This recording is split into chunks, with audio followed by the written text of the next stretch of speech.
Bonjour Aurore Berger. Bonjour. Bonjour. Il dit avoir prêté allégeance au drapeau français. Christophe B, 53 ans, est en garde à vue. Il est accusé d'avoir tué par balle son voisin tunisien Hichem M, 46 ans, et d'avoir blessé un autre homme turc à Puget-sur-Argence, dans le Var. Le suspect a diffusé avant et après son passage à l'acte des contenus racistes et haineux sur les réseaux sociaux. Le parquet antiterroriste s'est saisi de l'enquête. Est-ce que pour vous aussi c'est un crime raciste ?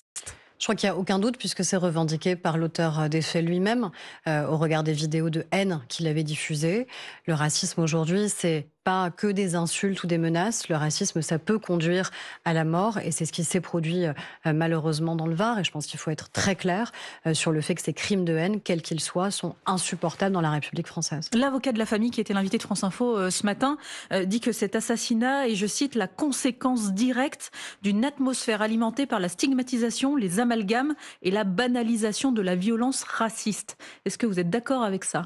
Je crois qu'il n'y a heureusement pas de banalisation de la violence raciste parce qu'on a un État qui se mobilise contre toutes les formes de haine et qui ne trie pas, qui ne hiérarchise pas. On lutte dans le même mouvement et heureusement contre le racisme, contre l'antisémitisme, contre les discriminations liées à l'origine, contre la haine LGBT, parce que à chaque fois, c'est le même processus. C'est essentialiser les personnes, c'est chercher d'ailleurs à fracturer la société, à diviser la société, c'est insulter, c'est menacer, c'est chercher à marginaliser des personnes au nom de leurs origines réelles ou supposées d'ailleurs, et à la fin, ça conduit au pire, c'est-à-dire à des hommes et des femmes qui subissent des agressions physiques et qui peuvent même être assassinés. Dans notre pays, le racisme ou l'antisémitisme ont tué ou malheureusement continuent à tuer. Ce climat, cette atmosphère, ils existent, ils sont liés à qui? Ils sont dus à quoi?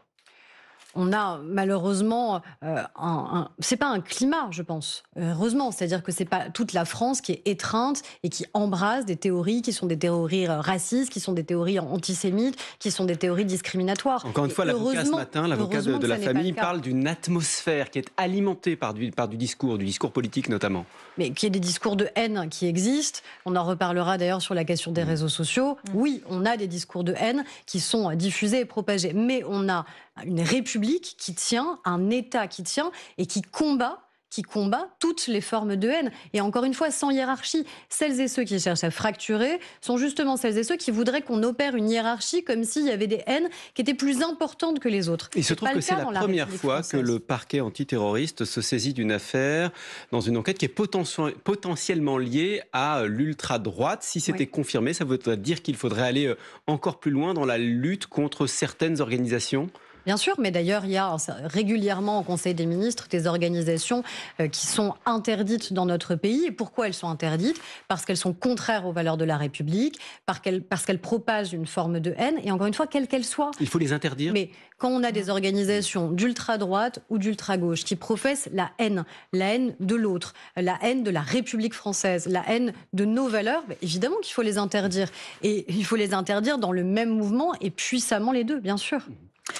Aurore Berger, vous avez convoqué hier les plateformes Meta, Snapchat, TikTok, Twitch, YouTube et X pour leur demander des explications sur la modération de leur contenu. Le temps de l'irresponsabilité est révolu, c'est ce que vous leur avez dit hier. Qu'est-ce que vous leur reprochez ? Plusieurs choses. D'abord, la loi, heureusement, elle a changé. Pendant longtemps, ils ont été considérés comme de simples hébergeurs techniques. En clair, ils étaient responsables de rien et ils se rangeaient derrière cette irresponsabilité en disant « c'est pas nous, c'est les uns et les autres, les hommes et les femmes qui publient des contenus ». Non, ils sont aujourd'hui considérés comme responsables des contenus.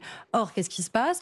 On a des modérations qui sont particulièrement défectueuses. Il suffit d'aller sur n'importe laquelle de ces plateformes pour voir des milliers et des milliers de comptes d'incitation à la haine, de racisme, d'antisémitisme, de haine LGBT, de cyberharcèlement à l'encontre de nos enfants et de nos adolescents, de violence à l'encontre des femmes, parce que sur le champ des violences, les femmes sont encore plus ciblées que n'importe quelle autre catégorie, malheureusement. Donc la modération, des règles qui ne sont pas claires, c'est la première question que je leur ai posée. Au bout de combien d'infractions les utilisateurs sont-ils définitivement bannis des plateformes ? Mais vous avez eu des réponses ? Alors, c'était disparate en fonction des plateformes et souvent, ils n'avaient pas les réponses immédiatement. Il fallait qu'ils reconsultent en interne, qu'ils vérifient pendant la réunion. Ils sont venus voir la ministre, ils savaient à peu près ce que vous alliez leur dire et ils n'avaient pas de réponse. Mais c'est exactement ce que je leur ai dit en disant vous êtes convoqués par une ministre de la République et vous êtes infichus d'avoir des réponses clair. Et ce qu'on veut, c'est un cadre clair. Encore une fois, sur un plateau de télévision, si vous avez un invité qui professe la haine, si vous ne l'arrêtez pas immédiatement, c'est vous qui serez mis en cause. C'est la chaîne qui sera mise en cause. Et là, c'est la même chose qu'on doit avoir sur les plateformes. C'est-à-dire ils ne peuvent plus se ranger derrière l'irresponsabilité et il faut des règles claires. Et on ne peut pas avoir un permis à avoir des propos racistes ou antisémites. C'est-à-dire, c'est quoi? C'est une fois, 2 fois, 3 fois et ensuite on avise. Mais vous l'avez dit, les règles sont floues selon les plateformes. Si on prend l'exemple de X, anciennement Twitter, détenu par Elon Musk, qui autorise clairement, il suffit d'aller sur X pour le voir, des contenus pornographiques et violents. Qu'est-ce que vous avez dit à X hier? Alors déjà, on leur a montré, et moi je les ai confrontés à des contenus. Donc je leur ai montré directement un certain nombre de ces contenus, un certain nombre de ces vidéos, puisqu'on a en plus des plateformes qui ont changé. Récemment, X a changé, Meta, c'est-à-dire Facebook et Instagram, ont changé. Il y a eu des revirements spectaculaires de leurs dirigeants qui revendiquent justement ces valeurs, prétendues valeurs de masculinisme, de domination masculine, de prétendue virilité, comme si la virilité c'était que la violence. Heureusement que ça n'est pas ça. Et en effet, un sujet plus particulier, encore une fois, sur X, qui est la question de la pornographie et donc de la capacité de nos adolescents à y avoir accès. C'est la raison pour laquelle il faut procéder comme on l'a fait sur les sites pornographiques. Sur les sites pornographiques, maintenant, ils ont encore quelques semaines pour se mettre d'équerre, avec une double authentification. C'est-à-dire ce ne sera plus juste du déclaratif « j'ai plus de 18 ans ». Non, c'est une vérification, carte d'identité, carte bancaire. Il va falloir qu'on étende ces principes partout, évidemment, où il y a des contenus pornographiques. La ministre en charge du numérique, Lara Chapaz, y travaille. On y travaille collégialement aussi au sein de l'Union européenne. Pardon, Aurore Berger, mais vous parliez de nos responsabilités à nous, journalistes. À quel moment la responsabilité personnelle des patrons de ces entreprises va être mise en cause? Parce qu'on le rappelle, vous l'avez dit, les patrons de grands médias, quand il y a eu des erreurs, des injures, des approximations sur nos antennes, ils sont mis en cause. Ils peuvent se retrouver personnellement devant le tribunal. Ça se passe comment pour les patrons de ces grands réseaux? On a malheureusement insuffisamment de procès aujourd'hui. Mais parce que je pense qu'il y a aussi un message qui a été trop longtemps diffusé aux utilisateurs, celles et ceux qui ne diffusent pas de haine mais qui malheureusement la reçoivent, qui est de dire finalement il y a de l'impunité. Et beaucoup de celles et ceux aujourd'hui qui se font insulter, qui se font menacer, je pense qu'on en fait tous les frais même autour de ce plateau, mais qui la reçoivent loi des ne messages permet pas racistes. d'engager personnellement la responsabilité personnelle de ces dirigeants. Si, parce qu'il y a une responsabilité aujourd'hui des plateformes. Elles n'ont plus d'irresponsabilité juridique. Là, vous parlez des entreprises, mais les personnes qui les dirigent. Mais déjà, le sujet, c'est l'entreprise. Et le sujet, c'est surtout de faire en sorte que ces contenus ne puissent plus exister. La difficulté, c'est ça. C'est qu'aujourd'hui, les règles de modération sont insuffisamment claires. Les règles qui génèrent des infractions et donc qui peuvent permettre de bannir, de supprimer des comptes sont insuffisamment claires. Donc maintenant, il faut des règles claires. Effectivement, à muscler leur réglementation. Mais il y a les influenceurs. On parle des influenceurs, de ceux qui produisent les contenus, pas que les influenceurs, ceux qui produisent les contenus. Il faut dire que cette convocation, elle intervient, Aurore Berger, après la fermeture du compte de l'influenceur Adé Laurent, que vous avez personnellement réclamé, Adrien Laurent, ancien candidat de télé-réalité, devenu acteur porno, dont vous avez dénoncé les contenus, là aussi faisant la promotion d'une vision déformée de la sexualité et toxique. Mais s'il n'y a pas de plainte, s'il n'y a pas de condamnation, comment vous pouvez justifier la demande de son bannissement? Le cadre légal. Le cadre légal, tout simplement. Moi, mon sujet, il n'est pas moral. On peut tous avoir des appréciations morales qui sont différentes. Mon sujet, c'est pas que ce soit un acteur porno. Mon sujet, c'est pas que ce soit quelqu'un qui a fait de la télé-réalité. Mon sujet, c'est qu'il diffuse des contenus dont on sait qu'ils sont vus par des millions de personnes et notamment par des enfants et des adolescents de 11 ans, de 12 ans, de 13 ans. Et en l'occurrence, cette personne faisait notamment des lives, donc des vidéos en direct sexuelles avec des jeunes femmes masquées dont on ne connaît ni l'âge. On pouvait avoir un doute sur le fait qu'elles soient même majeures et dont on ne sait en rien si elles ont consenti à être sur ces vidéos. C'est pas parce qu'une vidéo existe que pour autant vous avez consenti de manière totalement libre, éclairée au fait d'être filmé et d'être ensuite jeté en pâture sur les réseaux sociaux. C'est d'ailleurs cet argument-là du live qui a été retenu et qui a fait que suite à ma demande, TikTok, en 24 heures, a supprimé le compte. Suite à votre demande, il aurait fallu que TikTok prenne les devants? Bien sûr. Enfin, c'est pas une ministre de la République qui va faire matin, midi et soir des demandes en disant on veut supprimer tel ou tel compte. Et d'ailleurs, mon sujet, il n'est pas là. Mon sujet, c'est de leur dire faites le ménage, parce que si vous ne faites pas le ménage, on va enclencher des sanctions. Les sanctions, elles sont prévues dans le cadre européen. Elles peuvent aller jusqu'à 6% du chiffre d'affaires mondial de ces plateformes. Donc il faut quand même avoir en tête ce qu'elles risquent. Et puis, on peut changer, encore une fois, ce cadre légal. C'est pour ça qu'on y travaille notamment sur la question de la majorité numérique. Mais hier, je les ai confrontés à des comptes précis, justement, parce que ces comptes précis, c'est des millions de personnes qui sont abonnées. Nasdaq, c'est 9 millions d'abonnés sur Snapchat, c'est l'influenceur le plus suivi sur le réseau. Pour lui, ce sont des scènes de violence qui sont relevées par vos services, vous avez fait le compte. Alexis Chance, des centaines de milliers d'abonnés sur TikTok, YouTube, Instagram, c'est sa vision de la femme là qui est pointée du doigt. Bassem, lui aussi, est très influent sur les réseaux sociaux, il a déjà été condamné pour propos homophobes. Vous en supprimez un de ces comptes, mais il y en a 10 autres qui sont rouverts. Donc ça veut dire que c'est une chasse interminable. Alors déjà, c'est leur responsabilité de faire cette chasse et de faire ce ménage. Mais les comptes que vous avez cités, Nasdaq, Bassem, Alexis Chance, ce sont des comptes qui sont suivis par des millions de personnes. Donc ils ont une influence qui est sans doute même supérieure à celle de vos antennes. Et donc ils ont une responsabilité qui est immense. Quand vous avez des vidéos où on voit des femmes se faire frapper, se faire gifler, recevoir des chaises à la figure, devant des enfants, devant des bébés, il n'y a pas de doute sur le fait que ça enfreint le cadre légal. Mais est-ce qu'il n'y a pas une hypocrisie, Aurore Berger, est-ce qu'il n'y a pas une hypocrisie sur le modèle économique? À la fin, s'il y a des millions de personnes, c'est que ça arrange aussi ces plateformes. Évidemment. Et c'est la raison pour laquelle je leur ai demandé très précisément, et ils doivent me donner les éléments par écrit cette semaine, sur la monétisation. Combien les influenceurs gagnent et combien les plateformes gagnent grâce, évidemment, à ces prétendus influenceurs. Et vous êtes prête à les frapper au porte-monnaie? De toute façon, c'est le cadre légal. C'est le cadre légal, mais il pourrait déjà faire en sorte que ces influenceurs n'aient plus aucune monétisation possible, qu'ils perdent donc tous leurs revenus à partir du moment où il y a un doute sérieux sur la manière avec laquelle ils utilisent leurs comptes et les contenus qu'ils diffusent. Encore une fois, c'est pas une appréciation morale. Des femmes qui se font frapper devant des enfants et des bébés. C'est ça, c'est la difficulté entre la liberté d'expression et la censure. Bien sûr, mais les influenceurs peuvent faire valoir ça. Ils peuvent faire valoir ça, mais quand vous frappez une femme, c'est pas la liberté d'expression, ça s'appelle une violence. Évidemment. Quand vous expliquez qu'il faut dominer les femmes, quand vous expliquez qu'il faut punir les femmes, quand vous expliquez que votre propre fille, demain, n'aura plus le droit d'aller à l'école.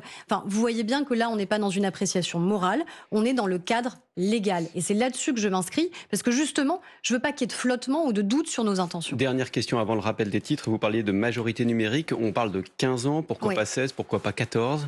15 ans, c'est l'âge aussi qui est souvent dans la loi sur la question du consentement. C'est à l'âge auquel on considère qu'on est suffisamment libre pour choisir, pour faire des choix qui sont importants dans une vie. Donc je pense que ça aurait du sens. C'est l'engagement qu'on a pris avec le président de la République. Ça veut dire qu'il faut qu'on y arrive au niveau européen. Mais c'est un combat sur lequel on commence à être rejoint par de nombreux pays, parce que je pense que 100% des parents qui nous écoutent voient le fléau majeur sur la santé de leurs enfants, sur la santé mentale, sur les représentations que nos enfants, et donc les incidences majeures que ça a sur notre société. Aurore Berger, on a encore beaucoup de questions à vous poser. Ce sera juste après le fil info de 8h46, Maureen Sugnard. L'armée israélienne reconnaît avoir tiré à proximité d'un centre de distribution d'aide dans la bande de Gaza. 31 personnes sont mortes, mais l'armée affirme qu'elle avait identifié des suspects mêlés à la foule. Les détails de l'incident sont en cours d'enquête, dit encore l'État hébreu. L'avocat de la famille d'Hichem s'exprime en exclusivité sur France Info. Il dénonce un crime qui est le fruit d'une atmosphère qui se durcit chaque jour un peu plus. Hichem, ce Tunisien, a été tué par son voisin ce week-end dans le Var. Le principal suspect est un Français de 53 ans qui a publié des vidéos racistes. Le parquet antiterroriste s'est saisi de l'enquête. Après les violences en marge des célébrations de la victoire du PSG en Ligue des champions de football, le ministre de la Justice appelle ce matin à un durcissement des peines. Pour le moment, 3 personnes ont été condamnées à de la prison avec sursis à Paris, 2 à de la prison ferme à Amiens. Elle a un avenir radieux devant elle. Elle est extrêmement professionnelle, confie sur France Info l'agent de Loïs Boisson, la joueuse de tennis française qui a réalisé un exploit hier à Roland-Garros en battant la numéro 3 mondiale. Elle qui était classée 361e au tournoi avant le tournoi. Elle jouera demain pour une place en demi-finale. France Info. Le 8-30 France Info, Jérôme Chapuis, Salia Braclia. Et Aurore Berger, la ministre de l'égalité entre les femmes et les hommes et de la lutte contre les discriminations. On parle de Parcoursup également, parce que des millions d'élèves et d'étudiants doivent choisir leur orientation dans le supérieur et en master. Certains dès jeudi soir, les premiers résultats des plateformes Parcoursup et Mon Master sont tombés dans la soirée. Le nombre de jeunes femmes admise dans les filières scientifiques a baissé l'an dernier. On ne sait pas encore ce qu'il en sera cette année. Quelques chiffres, moins 16% à Polytechnique, moins 6% pour les diplômes de STEAM, sans les filières scientifiques, technologie, ingénierie, maths. C'est de la discrimination ou c'est autre chose ? Non, c'est plus profond que ça. C'est pas de la discrimination. C'est le fait que les petites filles, on sait qu'elles décrochent en mathématiques, non pas au collège ou au lycée, mais dès le CP. Ça veut dire qu'on a encore des représentations qui sont extrêmement genrées et qu'on projette pas les mêmes choses sur nos enfants, en tant que parents parfois, en tant qu'enseignants aussi.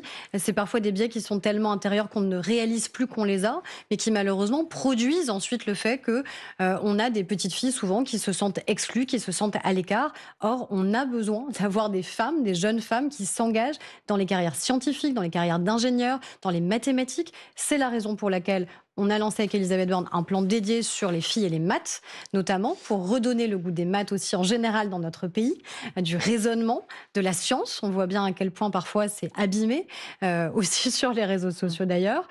Et on a aussi assumé de dire que s'il fallait en passer par des quotas, eh bien on en passerait par des quotas, parce qu'on ne peut pas accepter qu'il y ait aussi peu de filles. Et l'idée, c'est pas qu'il y ait moins de garçons. Des quotas dès la rentrée prochaine ?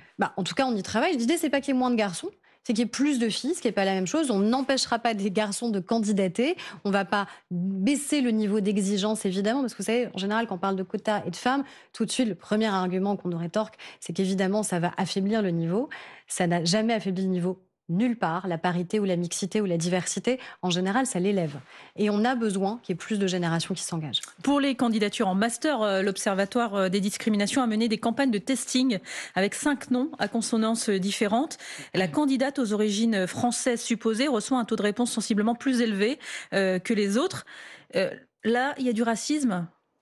On a des discriminations qui résistent et qui persistent dans notre pays. C'est la raison pour laquelle j'ai annoncé d'ailleurs qu'on allait faire du testing massif. C'est-à-dire que l'État lui-même, avec un laboratoire de recherche, va lancer un testing massif sur la question de l'emploi avec des milliers de CV qui vont répondre à des offres d'emploi existantes. Mais ça, j'ai envie de vous dire que les associations le font depuis des années. Alors l'État l'a jamais fait. L'État l'a jamais fait dans cette ampleur. L'État l'a jamais fait, non pas sur du CV spontané, mais le fait qu'on envoie vraiment en répondant à des offres d'emploi existantes pour savoir est-ce que c'est en fonction des secteurs d'activité, est-ce que c'est en fonction des tailles d'entreprise, quels sont les biais. On va tester plusieurs critères. Ça on va change pas tester que ce soit l'État qui le fasse. Déjà parce que personne ne pourra nous dire que c'est biaisé d'une quelconque manière, parce que vous voyez bien que régulièrement, on nous oppose le fait que ce seraient des associations. Les associations, elles font un travail remarquable.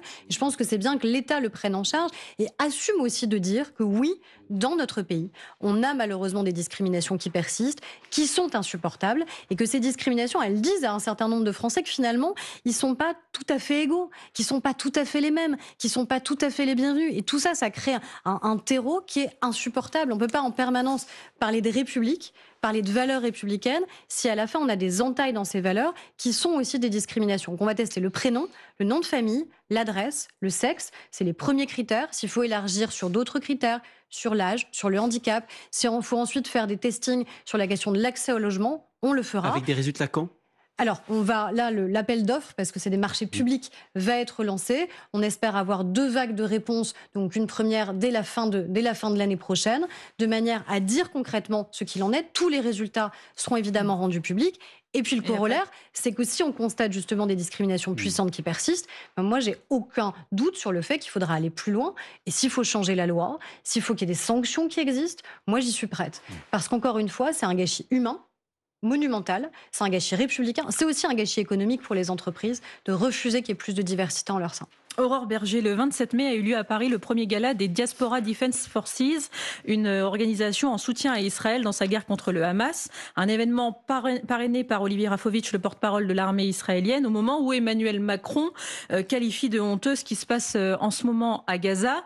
Est-ce qu'il est acceptable qu'un tel événement ait lieu en plein Paris ?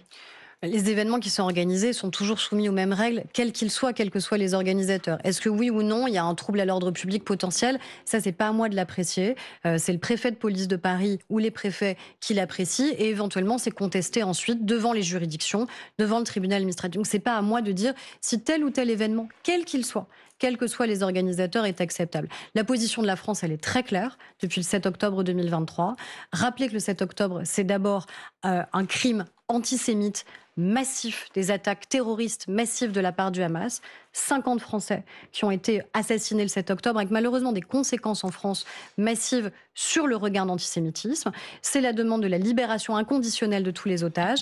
Et, vous le savez, c'est la demande humanitaire particulièrement urgente au regard de la situation insupportable à Gaza. Je reviens juste au gala, parce que parmi les interventions, on retient notamment ce quiz, vous l'avez vu forcément sur les réseaux sociaux, où dans une ambiance bon enfant, on ironise sur le nombre de morts civiles à Gaza, par exemple. Je cite, depuis le début de la guerre, si 55 000 personnes sont mortes à Gaza, dont 55% de civils, ça fait combien de Gazaouis qui sont morts? C'était la question du quiz. Quiz qui pourra être soumis à des lycéens dans le cadre d'un projet School Tour. Est-ce que le gouvernement va l'autoriser? Non, je ne vois pas de quelle manière le gouvernement pourrait autoriser que ce type de questionnaire existe. Et encore une fois, il n'y a pas n'importe qui rentre au sein de nos écoles. Donc les personnes qui rentrent au sein des écoles de la République sont des personnes qui sont agréées par l'éducation nationale. Et c'est tant mieux, parce que c'est ça qui met une règle et des barrières aussi et des filtres. Donc encore une fois, il n'y a aucun doute sur la nécessité de la sécurité de l'État d'Israël et des Israéliens. Il n'y a aucun doute sur la nécessité de l'urgence humanitaire à Gaza. Il n'y a aucun doute sur la nécessité de la libération immédiate des otages. Mais sur cet événement-là à Paris... Et sur cet événement-là, encore une fois... En soutien à l'armée israélienne... Mais encore une fois, il y a toujours les mêmes règles. Et elles s'imposent à tous, quel que soit l'objet des événements. Aurore Berger, vous avez un collègue au ministère de l'Intérieur qui, depuis quelques jours, est aussi patron d'un parti, les Républicains, Bruno Retailleau, qui a fait savoir hier qu'il s'opposait à l'instauration de la proportionnelle, comme le souhaite François Bayrou. Il l'a rencontré comme président de LR et pas comme ministre. Il laisse planer la menace d'une démission. Qu'est-ce que vous dites? Qu'il s'en aille s'il le veuille? Je dis que sur la question de la proportionnelle, et le Premier ministre le sait, puisque c'est des débats qu'on a déjà eus dans un cadre plus collectif, il sait qu'il y a des oppositions au sein même du gouvernement et d'un certain nombre de groupes et de forces politiques. Renaissance, le parti qui est le mien, a dit clairement son opposition à la question de la proportionnelle. C'est le cas aussi pour les Républicains, c'est le cas aussi d'ailleurs pour Horizon avec Édouard Philippe. Donc je pense qu'une réforme qui se ferait contre les principales forces de soutien du gouvernement pose évidemment question. Et le Premier ministre le sait. Après, c'est la conviction personnelle depuis toujours. On ne peut pas reprocher au Premier ministre de vouloir instaurer ce débat, puisqu'encore une fois, c'est ce qu'il porte avec son parti depuis très longtemps. Au risque de faire imploser son gouvernement ? En tout cas, moi, je fais partie de ceux qui sont en désaccord avec l'idée d'une proportionnelle intégrale. J'ai toujours été, donc je suis constante sur cette question-là. Et mon parti, mon groupe parlementaire aussi d'ailleurs à l'Assemblée nationale, a dit clairement qu'il ne souhaitait pas l'instauration d'une proportionnelle intégrale. Vous partiriez si ce texte était défendu par le gouvernement? Pour l'instant, il n'y a pas de projet de loi qui a été présenté en Conseil des ministres. C'est pas à l'ordre du jour de l'Assemblée nationale. Nous, on a toujours été favorable éventuellement à une dose de proportionnelle, mais vous savez, la proportionnelle, quelque part, c'est ce qu'on a aujourd'hui à l'Assemblée nationale. On a 11 groupes politiques représentés, on n'a aucune majorité, ça crée du doute, ça crée de l'instabilité. Je suis pas certaine que les Français aient envie de ce risque-là d'instabilité, et en tout cas, ça montre que le scrutin majoritaire, qui est le nôtre, il n'a pas empêché une grande diversité d'opinions d'exister au sein de l'Assemblée. Au-delà de la question de la proportionnelle, avec les Républicains, Bruno Retailleau, qui est donc votre collègue en ce moment au gouvernement, veut vous affronter, vous, les macronistes, au municipal, à la présidentielle aussi. Clairement, combien de temps il peut tenir avec ces deux casquettes ? Je pense qu'il faut inverser la question et se dire qu'il est peut-être envisageable qu'on arrive à se rassembler. Et que si on arrive à gouverner ensemble, on peut peut-être arriver à porter des candidatures communes aux élections municipales. Moi, j'y travaille dans les Yvelines, parce que je pense que ce rassemblement, il est attendu, voire même que ce rassemblement, il se poursuive jusqu'en 2027 et pour 2027. Parce que moi, j'ai pas envie que la tenaille nous prenne en 2027 et que le seul choix final des Français, ce soit entre le Rassemblement national et la France insoumise. Mais si on veut éviter à tout prix ce choix-là, ça va nous imposer de travailler et ça va nous imposer de travailler ensemble et de nous rassembler, ça veut dire quelles que soient nos ambitions individuelles. Vous voulez un accord entre Édouard Philippe et Bruno Retailleau, par exemple ? Ça veut dire que déjà, il y a d'autres candidatures qui peuvent exister, qu'il reste 2 ans, qu'il faut d'ici là travailler sur un projet, travailler tout de suite maintenant pour avoir des résultats et pas perdre 2 ans pour les Français. Et oui, travailler à un projet de rassemblement. Parce que si chacun y va sous ses couleurs, si on n'a pas 1, mais 2, mais 3, pourquoi pas 4 candidatures, alors le risque, c'est que aucun d'entre nous ne soit en capacité d'être au second tour de l'élection présidentielle, et c'est pas ce que je souhaite pour la France. Est-ce qu'il faut une primaire? David Lisnard, qui est un membre des Républicains et qui lui aussi est candidat à l'élection présidentielle, dit on est trop nombreux là sur la ligne de départ. Est-ce qu'il faut une primaire à laquelle vous pourriez être candidate d'ailleurs? En tout cas, ce qui est certain, c'est qu'aujourd'hui, on est potentiellement nombreux sur cette ligne de départ, et peut-être qu'on ne connaît pas encore toutes les candidatures. Encore une fois, c'est vrai que vous voulez être candidate? En tout cas, moi, j'y travaille. C'est-à-dire, je travaille à l'idée qu'il y ait des projets politiques qui puissent s'affronter, et à l'idée qu'on soit dans la nécessité de se rassembler. Parce qu'encore une fois, si à la fin, c'est que les ambitions personnelles qui priment, aucun d'entre nous ne sera au second tour de l'élection présidentielle. Et donc, on sera tous co-responsables du fait qu'à la fin, les Français auront le choix entre LFI et le RN. Et c'est vraiment pas ce que je souhaite pour mon pays. Et d'un mot, parce qu'il y en a un autre qui travaille, qui réfléchit, c'est Gérald Darmanin, qui est aussi ministre de la Justice et qui s'exprime ce matin après les violences sur le Paris Saint-Germain, qui se prononce. Est-ce que c'est comme candidat, est-ce que c'est comme ministre de la Justice, pour la suppression du sursis en cas de violence du type de celle qu'on a vue depuis samedi soir? Suppression du sursis, vous êtes d'accord?